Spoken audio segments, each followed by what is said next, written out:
Hello everyone, and in today's video I will be reviewing The Fires of Pompeii, which is Series 4, Episode 2 of New Who.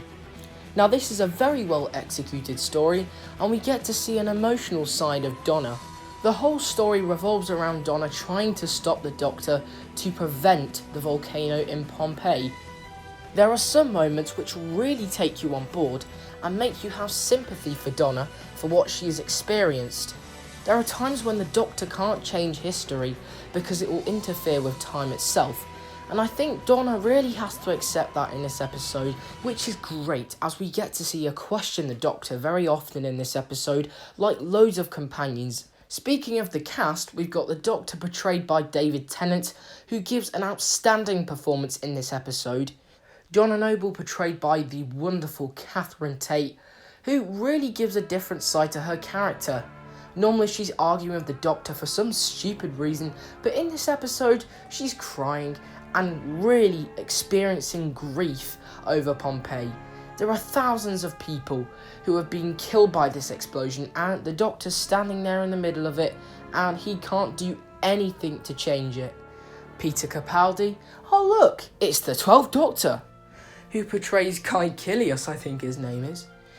His likeness to the 12th Doctor is very disturbing.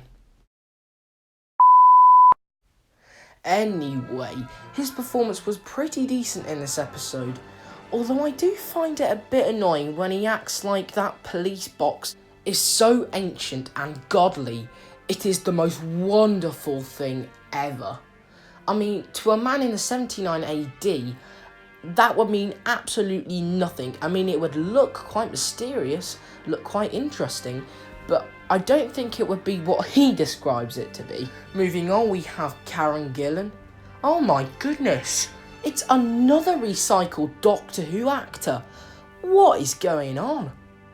But she plays one of the siblings, Sisterhood I think it's called, and she's pretty good in this episode, trying to hunt down the Doctor, sort of like a bounty hunter in a way. Moving on to the setting, it was magnificent. You may be thinking, that looks very much like Pompeii. Well, guess what? They actually went to Rome in Italy on filming location and actually filmed parts of it there. To be honest, I think they had the urge to do that because making those kind of sets would take absolutely ages, and it feels about right for this episode as it is set there. This story involves a lot of mystery because Peter Capaldi's family owned this massive house, and there's this sort of fireplace which leads to the bottom of the volcano. There is also ash spouting out of this every couple of minutes, and it really builds up suspense and tension because you're thinking, what could this possibly be?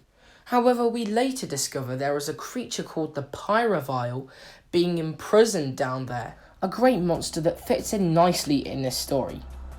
But it does include a bit of CGI, which does seem a bit silly, but it's lava. What do you expect? There is a second antagonist in the name of the Pyrovile Priestess. Now, she's nothing like a monster because she is a fortune teller who predicts the future. She's a long-lived human who has been covered in lava, and the only thing that remains of her is ash. This may seem a bit odd, but I honestly don't know what I think of her. Blimey, can you hear that? Oh, goodness me! The wind is atrocious today. The main concept and storyline is really good, and I think it has a lot of complexity. For a historical episode, it is a very strong one, and it has a lot of historical key elements to it. The Pompeii eruption was a key part of history, and almost everyone knows about it. It's great to see something like that in Doctor Who. There's a funny scene where Donna turns to the Doctor and she's thinking, how are we going to get out of here? And suddenly he pulls out a water pistol. To put it this way, there's no point in being grown up if you can't be childish sometimes. Yeah, that was an awful impression. Anyway, I'm going to hopefully show you a clip. Fingers crossed I will not get copyrighted by the bloody BBC. Yeah, but it's got a sting. That's an example of the Doctor being quite childish. I think this episode should be 2 parts because it feels like it's too long in those 45 minutes. Part 1 would be a great cliffhanger where the Paraval would show up at the end. That would really intrigue viewers. I think that would work. But not to say this episode is bad or anything, because it isn't. But I just think it would be a bit better if it was extended to 2 parts.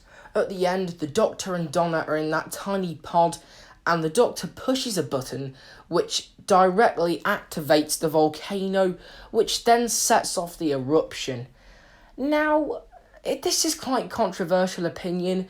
I think some people like it, some people hate it, and I can understand both sides. But personally, what were they thinking? Oh my god. I mean, it's a bit pathetic the Doctor pushes a button. That is physically not possible. It just doesn't activate a volcano just like that.